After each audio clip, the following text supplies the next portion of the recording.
ان الحمد للہ والصلاة والسلام علی نبی۔ قصاص کی حکمت کیا ہے؟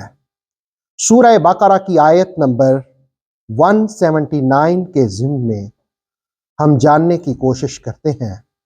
پہلے آیہ مقدسہ کا ترجمہ ملاحظہ کیجئے۔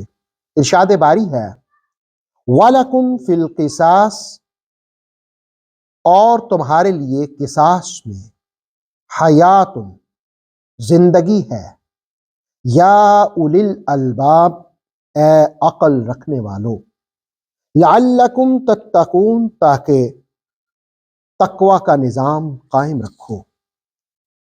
وَلَكُمْ فِي الْقِصَاصِ حَيَاتٌ يَا أُولِي الْأَلْبَابِ لَعَلَّكُمْ تَتَّقُونَ، اور تمہارے لیے قصاص میں زندگی ہے، اے عقل رکھنے والو، تاکہ تم تقوی کا نظام بھی قائم رکھو۔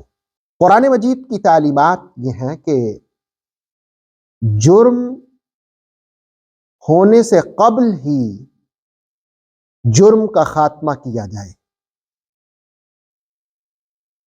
جرم کرنے والے کو اگر یہ احساس ہو اور یہ پتہ ہو کہ مجھے جرم کی سزا ملے گی، تو کبھی بھی وہ قانون کو ہاتھ میں نہیں لے گا، کبھی بھی وہ جرم کا ارتکاب نہیں کرے گا۔ قرآن مجید نے کہا کہ یہ جو قصاص فرض کیا گیا ہے، اس کی حکمت کیا ہے؟ اس کی حکمت زندگی ہے، اس کی حکمت حیات ہے، اس کی حکمت زیست ہے، اس کی حکمت لائف ہے، کہ جس وقت ایک قاتل کو پتہ ہو کہ اگر میں نے کسی کو قتل کیا تو اس کے بدلے میں مجھے بھی کیا جائے گا، قصاص کا قانون جاری ہوگا، تو اس صورت میں وہ کبھی بھی کسی کو قتل نہیں کرے گا، روئے زمین پر امن کا بول بالا ہوگا۔ تو قرآن حکیم نے کہا کہ قصاص میں حیات ہے، اے عقل رکھنے والو، یعنی یہ ایک ایسا دستور ہے کہ جس کی وجہ سے معاشرے کے اندر امن قائم ہوگا۔